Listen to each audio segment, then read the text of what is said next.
When a narcissist encounters someone who no longer reacts, it sends a ripple into their world that they cannot comprehend.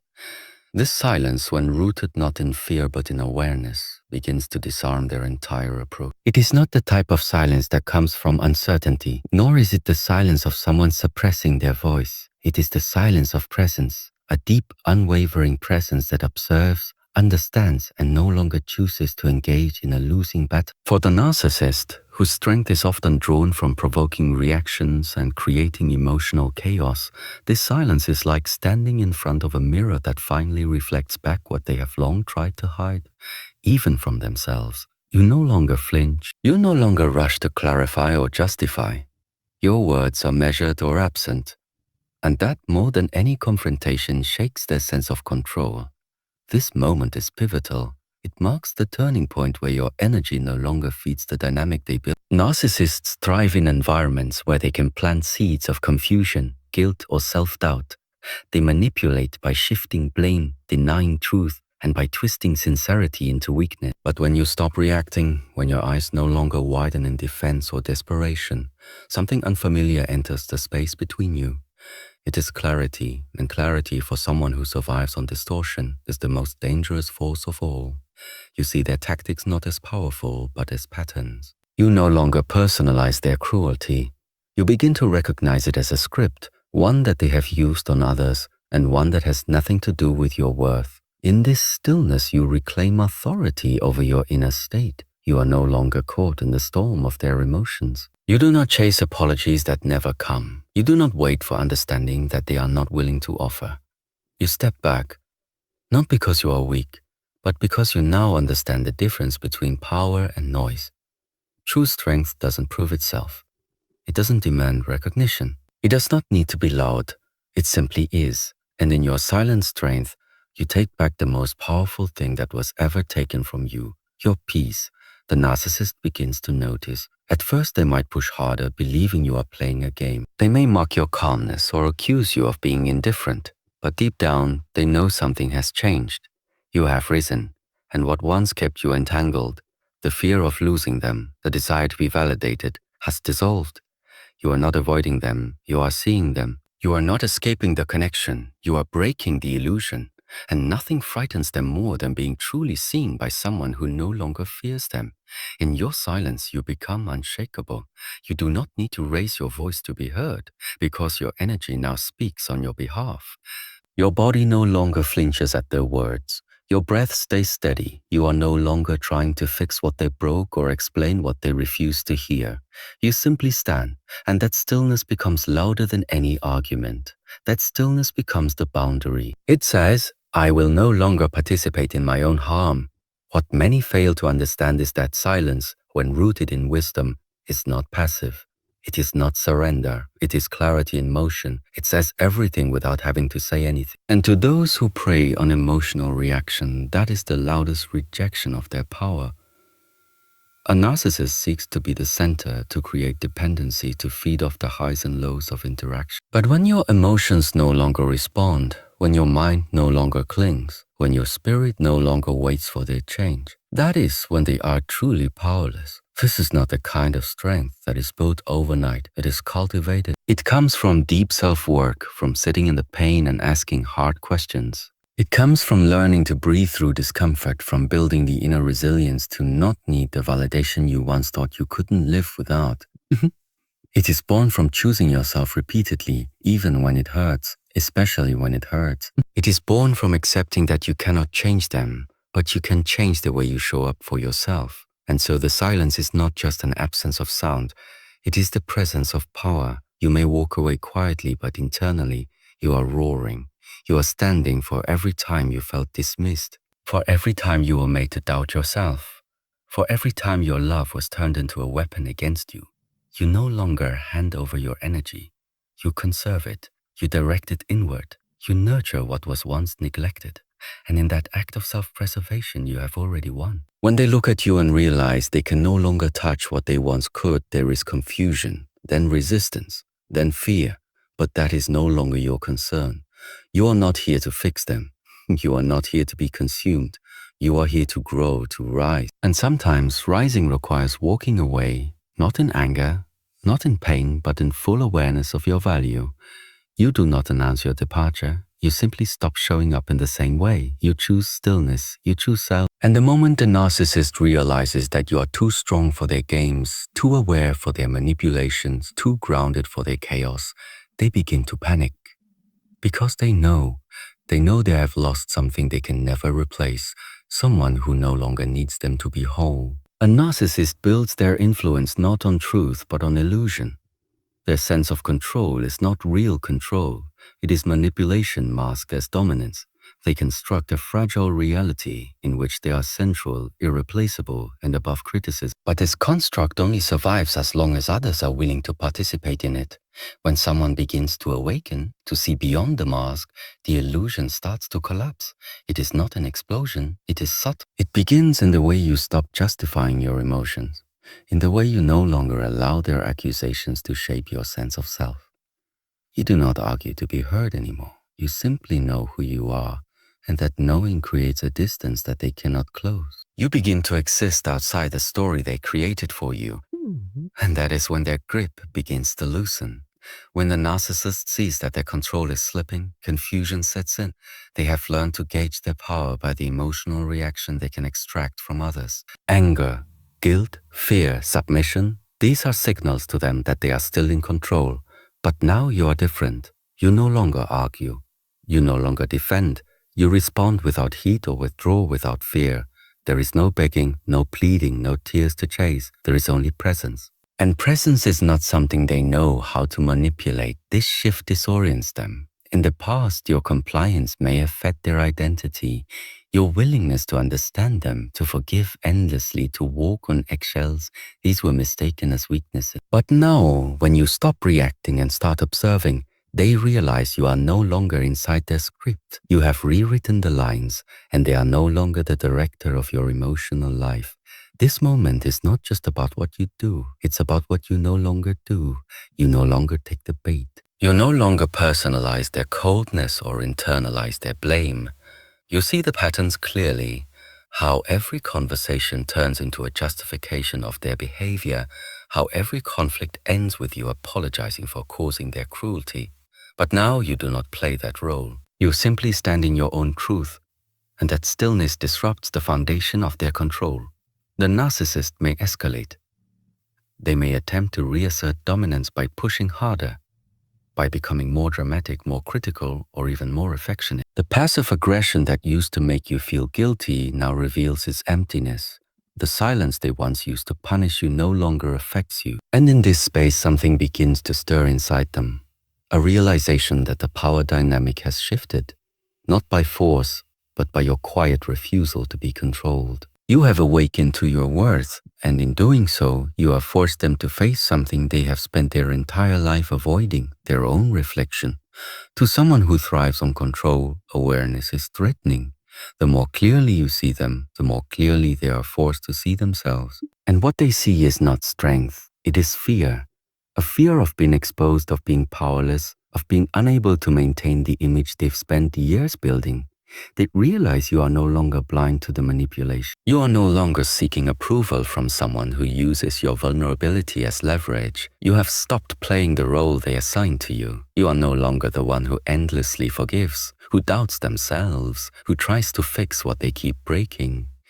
You have shifted, and in that shift they lose their grip.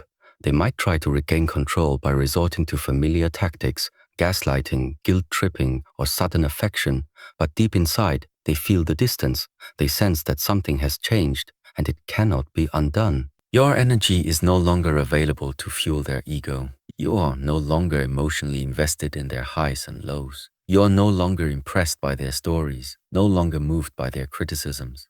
They feel it in the way you look at them, with clarity, not confusion. They hear it in the tone of your voice, grounded, not desperate. They see it in your choices, detached, not reactive.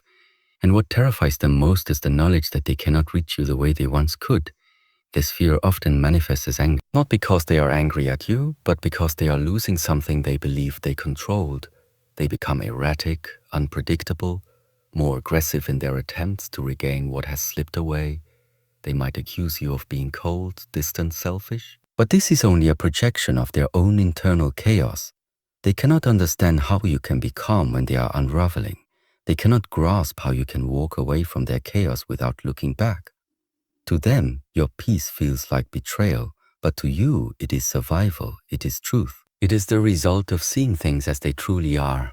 As this fear grows, they begin to realize that their influence is fading. They remember the days when a single word from them could cause you to doubt yourself for hours, when their disapproval could make you shrink, when their attention could make you feel whole. But now, none of those tools work. They are left holding weapons that have lost their power. And in their hands, they feel heavy and useless. The fear becomes more personal. It is not just about losing control over you. It is about facing the reality that their identity was never built on anything solid. Without someone to control, without someone to admire them, without someone to fear them, they feel empty. This emptiness is not new. It has always been there, buried beneath layers of arrogance and charm, but your strength has brought it to the surface. By refusing to engage, you have forced them to sit with themselves. And that is the one thing they are most afraid of. Because when the noise stops, when the distractions fade, they are left alone with their thoughts, their insecurities, and their truth. And without someone else to blame, they must confront the reality that the problem was never outside of them. It was always within. You, on the other hand, are walking a different path, a path not driven by fear, but by freedom. You have learned to be with yourself, to listen to your own voice, to trust your intuition. You have stopped seeking validation from those who cannot offer it sincerely. You have built your strength not through resistance, but through release. You no longer carry the weight of proving your worth to someone who is committed to misunderstanding you. And in this new space, you find clarity, confidence, and peace. The fear that once lived in you, the fear of abandonment, of not being enough, of losing their love, has been replaced with a deep knowing that you are whole, regardless of who stays or leaves. This transformation does not go unnoticed. The narcissist sees it, feels it, and fears it. Because in your healing, you expose their wounds. In your calm, you reveal their chaos. In your detachment, you show them that they are not needed. And to someone who defines themselves by how much control they have over others, this is the greatest threat. They may not say it, but they know it. You have become someone they can no longer manipulate, someone they can no longer confuse, someone they can no longer use to hide from themselves. But this is not your concern anymore. You do not carry the burden of their awakening. You are not their healer, their savior, or their mirror. You are your own. And as you continue to walk in truth, you leave behind not just a person, but the version of yourself that needed them. You have learned the lesson, you have faced the fire, and you have come out on the other side, not harder but wiser, not colder but clearer. You have found strength not in fighting back but in stepping away, and now you are free, not just from them, but from the illusion that you ever needed their validation to be whole. There comes a moment in the journey when you no longer look outside yourself for proof that you are enough. You no longer require others to confirm your worth, to reflect back your goodness, or to validate your presence. That moment is quiet, almost unnoticeable from the outside, but within it marks a profound shift. You no longer exist in reaction to others, you exist in alignment with yourself. And when this realization settles in your bones, the narcissist who once held power over your sense of identity becomes irrelevant. Not because they disappeared, but because you awakened. You are no longer waiting for change to come from them. You are no longer investing in potential, in apologies, in temporary kindness followed by deeper cuts. You have chosen yourself fully without needing their permission or understanding. And this choice is what transforms your world. It begins in subtle ways. You start to reclaim moments of peace. You enjoy your own company. You speak to yourself with compassion. The internal war between doubt and worthiness fades, not because it's won with one loud victory, but because you stop fighting it altogether. You simply no longer believe the stories they wrote for you. You no longer carry the labels they try to place upon you. Every moment that you choose your peace over their chaos is an act of liberation. Every time you do not respond to their provocation is a statement that you are no longer part of their pattern. The freedom doesn't come from what they do or stop doing. It comes from your decision to be free. You understand now that your healing was never dependent on their behavior. It was never about them learning to love you correctly, or treating you better, or realizing your value. It was always about you seeing your own reflection clearly and refusing to let their distorted perception shape your truth. And in doing so, you no longer feel the need to explain your choices, to justify your departure, or to convince them of your side of the story. Your life is no longer centered around proving a point. It is centered around living in integrity with who you are. You find power in your silence, peace in your boundaries, and strength in your solitude. What once felt like emptiness now feels like space. Space to grow, space to breathe, space to be. The narcissist may still try to reach. They may sense the shift and try to reattach themselves to your life. But you are different now. Their words feel hollow, their tactics predictable. You see the pattern before it unfolds. You recognize the false promises, the conditional affection, the sudden charm. But none of it moves you, because you are no longer hungry for something they could never truly give. You have nourished yourself. You have become the source of the very love you were once seeking from them. And in this, you find not just healing, but transformation. The kind that doesn't need to be announced. The kind that radiates quietly in the way you carry yourself, in the decisions you make, in the boundaries you honor. This is what real strength looks like. Not in how loud you can shout or how firmly you can argue, but in how peacefully you can walk away. How deeply you can trust yourself. How freely you can live without attachment to the opinions and behaviors of those who once held power over your emotions. You stop seeking closure from them because you realize you've already closed the door within yourself. You stop longing for them to see your side because you've already seen enough. You no longer chase healing through confrontation. You simply choose not to re-enter the space where the wound was created. That is not avoidance. It is wisdom. What happens now is a return to yourself. To the parts of you that were silenced, ignored, or twisted to fit someone else's comfort, you begin to express again, to feel fully, to dream without limits, to speak without fear. You no longer second-guess your emotions. You trust your intuition. You honor your needs. And this is not a result of bitterness. It is a result of clarity. You are not harder. You are cleaner, lighter, freer. You no longer carry what is not yours. You no longer hold space for what harms you. And in this simplicity, you find joy, not the loud, performative kind, but the quiet kind that grows in the spaces once filled with confusion. This joy becomes your new compass. You follow what feels true. You prioritize peace. You align with what uplifts your soul. And though the world may not understand this journey, you no longer need it to. You do not need applause for choosing yourself. The reward is already within you. It is felt every morning you wake up without dread. Every night you sleep without questioning your worth. Every interaction where your boundaries are respected. Every relationship where your presence is honored. These are the fruits of your growth. And they did not come from changing the narcissist. They came from changing the way you relate to yourself. You look back not with regret, but with wisdom. You see how every wound became a doorway to deeper awareness. You see how the pain taught you presence, how the manipulation taught you discernment, how the silence taught you to listen to your own voice. You stop blaming yourself for staying as long as you did. You honor the version of you that tried so hard to be loved, and you let them rest now, because you finally become what they always needed, a safe, loving, truthful home within you. The narcissist in time fades into the distance, not because they are forgotten, but because they are no longer relevant to your growth. They were a chapter, not the whole story. And now, the rest of the story is yours to write, one built not on survival, but on expression, not on fear, but on authenticity, not on attachment, but on alignment. You don't need them to change. You don't need revenge or justice or closure. You have something far more powerful, peace. And peace is the final word. The last sentence in a long and painful paragraph, it says, I am free, I am whole, I am home.